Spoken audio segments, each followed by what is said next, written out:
Without further delay, let's get going and kick off today's plenary session, sponsored by BC Building Trades and Cape Breton Building Trades. Our first speaker is Carol Murray.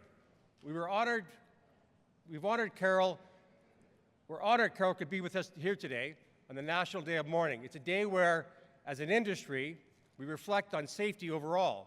And Carol has an incredible story to share with us with our conference today. Please join me in welcoming Carol Murray.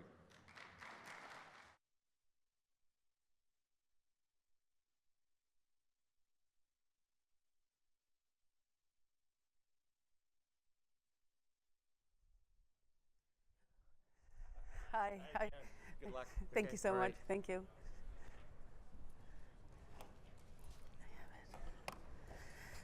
Good afternoon. Thank you so much for having me here today. Speaking in front of union members is always my favorite. I came to you this week from Halifax, Nova Scotia, but I was raised in Cape Breton. And I noticed that your conference is called the Canada's Future is Union Made.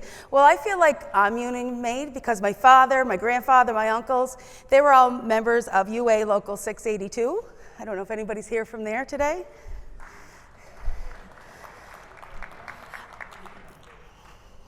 I'm here today to talk about workplace safety.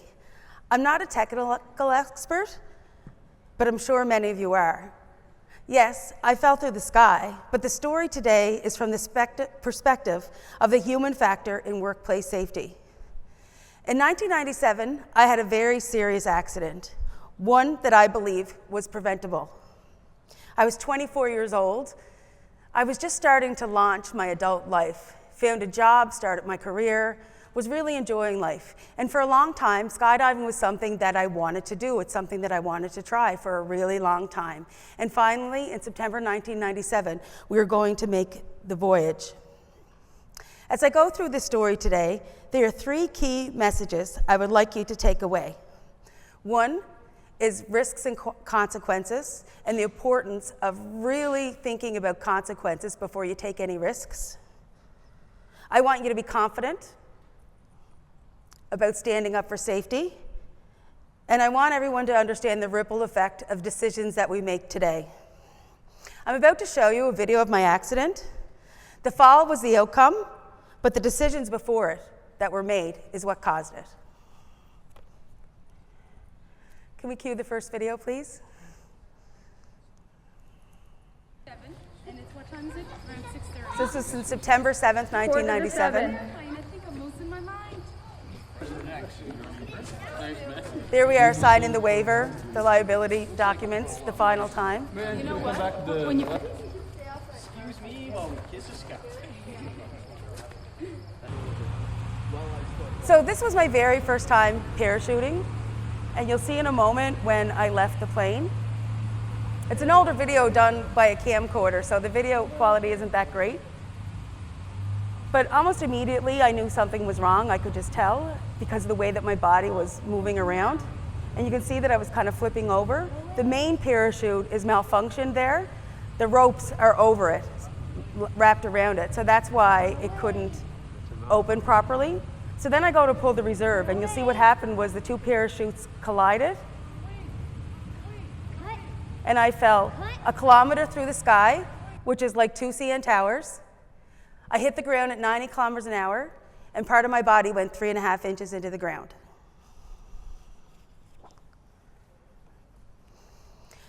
So where were these mistakes made? Let's start with day one at the skydiving school. I showed up really early on a Saturday morning, September 6th, 1997. We were up the night before really late. We get there, we sign some documents, more waivers, and we start their training. And I say training in quotes because I really don't think it was comprehensive enough. At the time, there wasn't even any regulations for the industry. I'm not really sure if there is now. All I can find is that the Parachute Association makes their own. I did my research before I went there, at least I thought I did. I was 24 years old. This was long before internet was something common that everybody had. I found the skydiving school by looking through the yellow pages. I called and I asked them a few questions, and I said, how long have you been in business?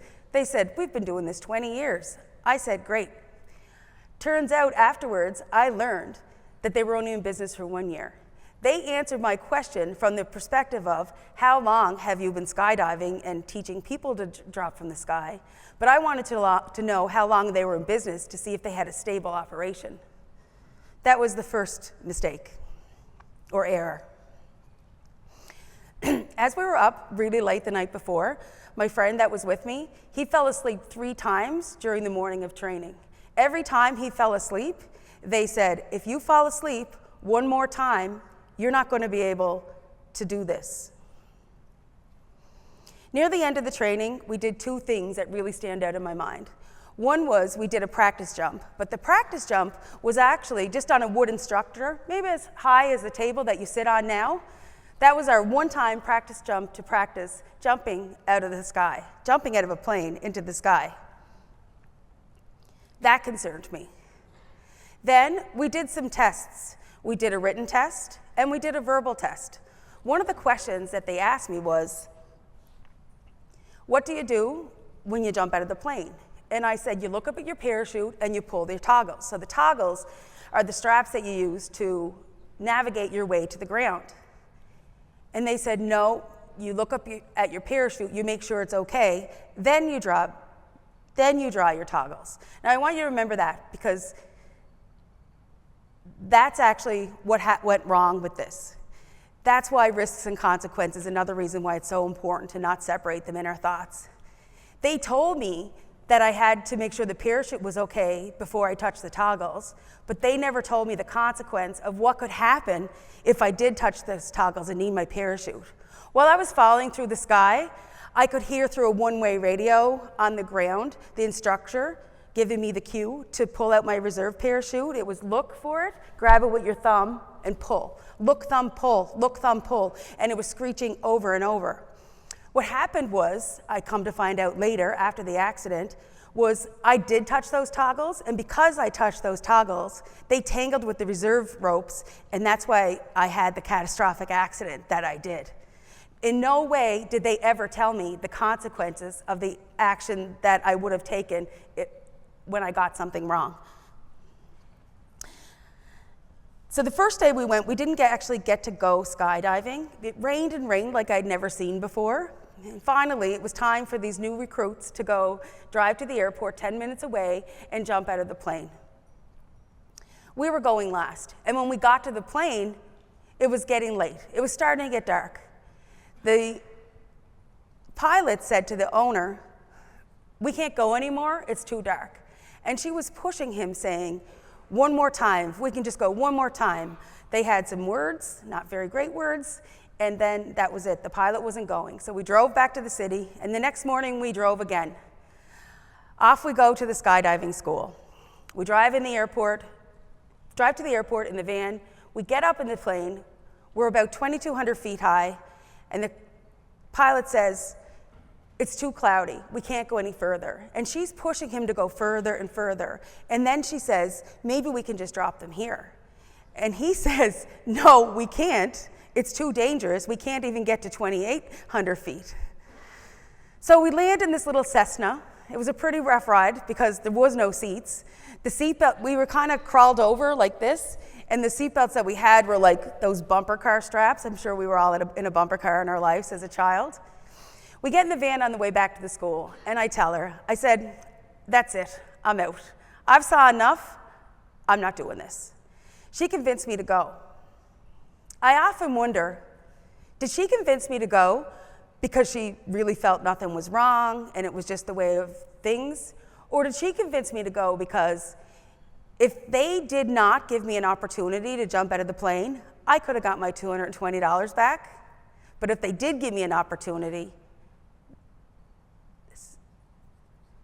I would not have got my money back. So was she convincing me to go to help save her one-year-old business that wasn't doing well? Was my life only worth $220? I will never know the difference, but it's something that I will think about for a very long time. Then we're back at the skydiving school, and I see that the 12-year-old son is packing parachutes. Again, I raised my voice, and they told me that he was certified in packing parachutes. Well, I sound off topic to me, but I still went with it. You see, I was 24 years old, and I didn't have the confidence to stand up for myself and say, this is wrong, I am out of here. So that's why I think confidence is so important to workplace safety. So you've seen what happened with the fall and how devastating it was. All the things that went wrong at the skydiving school. What happened next after I fell was I woke up in the hospital. But the things that happened in those 12 hours between my fall and me waking up the hospital are the things that I regret the most. My mother got a call that said, your daughter went skydiving today and her parachute didn't open. My family didn't know for 12 hours whether I was going to live or whether I was going to die. So that's why I think this is important for workplace safety, to think about what our decisions are going to do to our loved ones. When I woke up in the hospital, my injuries were severe. I broke my left femur in 2 places. My right femur was a compound fracture that came right out of my leg and dug 3.5 inches into the ground. I broke my pelvis, I broke my ribs, and I punctured my right lung. I was told that full recovery would likely be 6 to 12 weeks. To me, that sounded pretty miraculous. But what happened next was something that I'll never forget. An infection started raging in my right leg. You see, it literally had dirt and bugs in it. Of course there was an infection. And I started a journey where every second or third day, I would go to the OR room and I would have the leg cleaned out, irrigated. Unbeknownst to me, conversations were happening between the medical team and my mother and my sister and my father, asking them to prepare me for amputation. They wanted them to prepare me to lose my leg at the hip, at 24 years old, a young, vibrant woman. Well, a Cape Breton mother does not take that lying down. She let them know that she believed that if they tried harder, they would find a way to save my leg, and that she warned everybody that I was not to know that I was in trouble to lose my leg, because she didn't want me to lose hope. She wanted me to stay strong and know that a solution was coming. How I found out was I went into surgery for one of my cleanings, and as every time I went into surgery, every second or third day, I would scream my head off because the trauma was so horrific. And I would see the orthopedic tools in there, and it really probably looks like a carpentry bench, which many of you know what that looks like, and I knew that those tools were going to be used on me. I was screaming, and the surgeon came out and said, Carol, you need to calm down. You come here every couple of days, and you get everybody out of whack, and all we want to do is save your leg. You're likely going to have your leg amputated. And I didn't even know that that was a thing. So after that surgery, I went back to my hospital room and started talking with nurses about how I didn't think I could handle it if I was going to lose my leg, but I would certainly find a way through it. And then one evening, a doctor came in. I remember he had on a black Adidas tracksuit, and he said, Carol, we're going to work together, and we're going to try to save your leg. To talk about what they had to do to save my leg is very complicated, but luckily for YouTube, I found a video. So video 2, please. So this is what they did. Only mine was my femur. Maybe turn the sound down on the video. Mine was my femur, not my lower leg.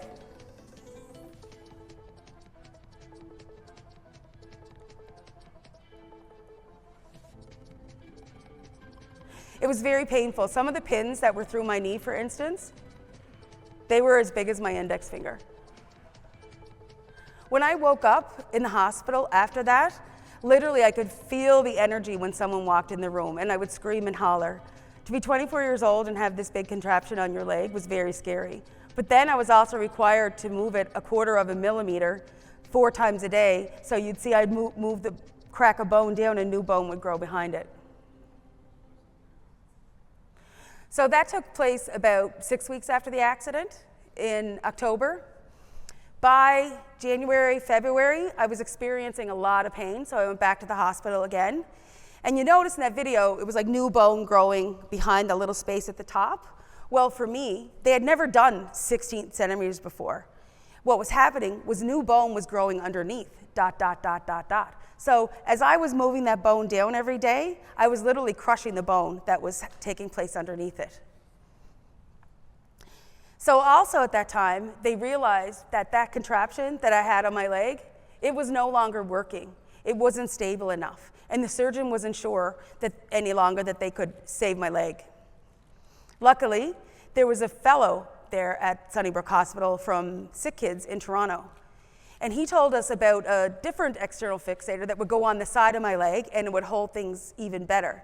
So if I can go back to the slideshow, please, I will show those what they look like. So I'll go to the next one. Oops. Nope. I'll go back. The slide's not here, sorry.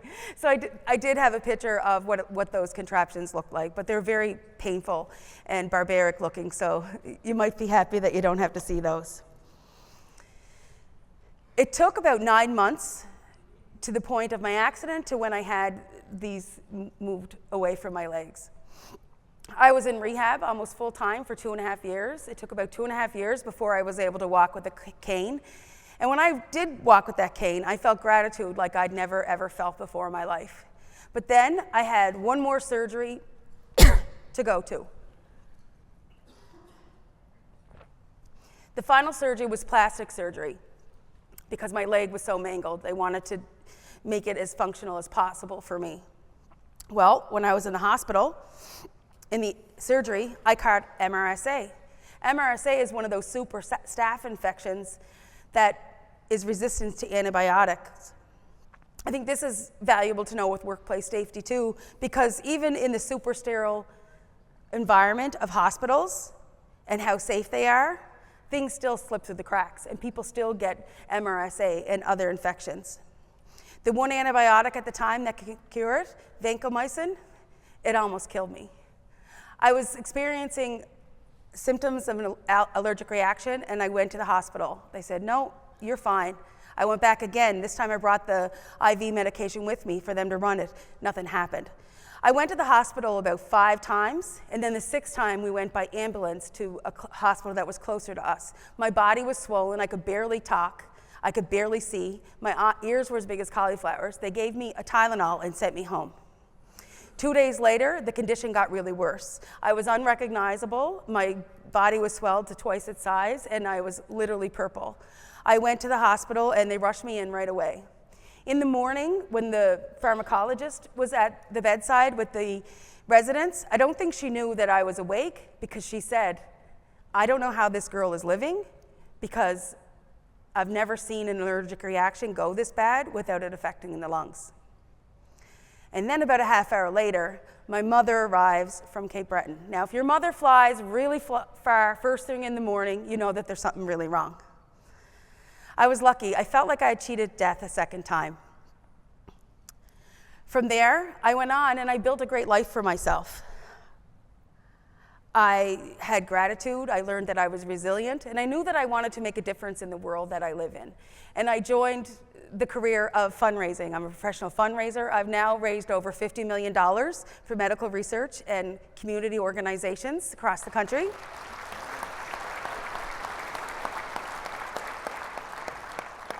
I'm now the Director of Development for Veterinarians Without Borders, North America. And I've gotten to travel the world, even backpack through Europe and Costa Rica. Now I'd like to go back to the lessons that I had today, now that you know a little bit more about my story. The risks and consequences. When you think about your risks at the workplace, when you or the people that work for you have a split second to make a decision, do they think about there's a 1 in 67,000 chance this is going to happen?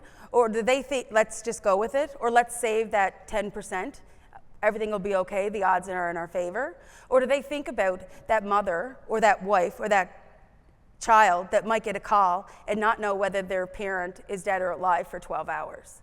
That's what I'd like to see happen in workplace safety. I'd like consequences to be on the table just as much as the risks are.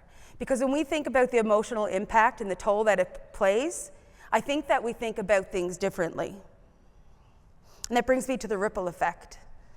My family, every one of them. Now I'm going to go back to my slides again. This is me and my niece, Shayna. She's 30 now, and she just had her first child. But she would come visit me every day, but then all day on Saturdays. I want you to think about yourself when you're in the workplace, when you're making a decision.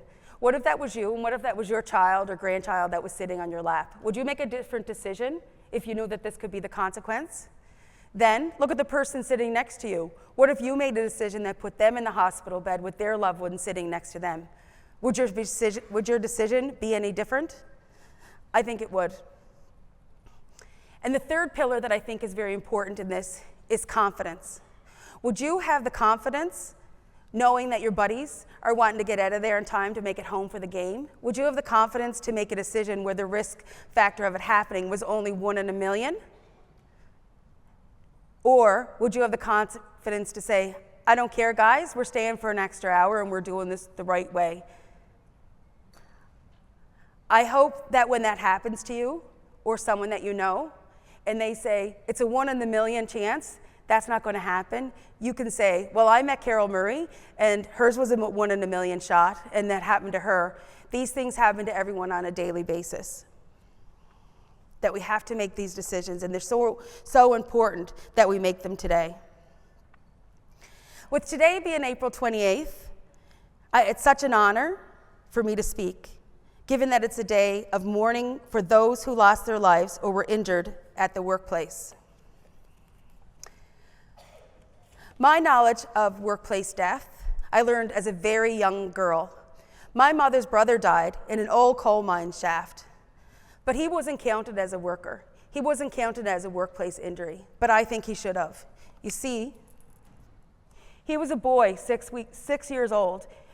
Their nicknames were Diz and Buddy Bars Tie. Diz is on the left and Diz is on the right and Buddy Bars is on the left. In 1966, in Cape Breton, there were coal mines in many places. My mother's family, Diz's family, lived by number 17. At number 18, the mine was also closed, but what they did was they were sealing it off to let all the methane gas go out of mine 17.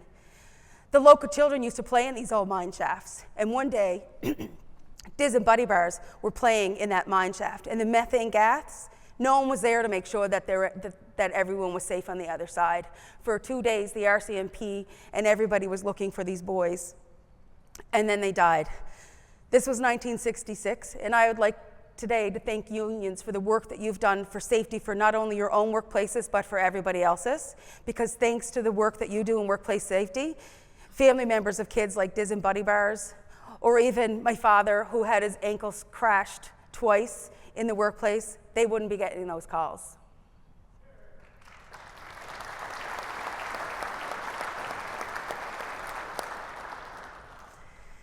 And I will just leave you with the one I really believe is the most important, the confidence. I'll say it again because it's worth repeating. It's important to have the confidence to stand up for workplace safety. Thank you for having me here today.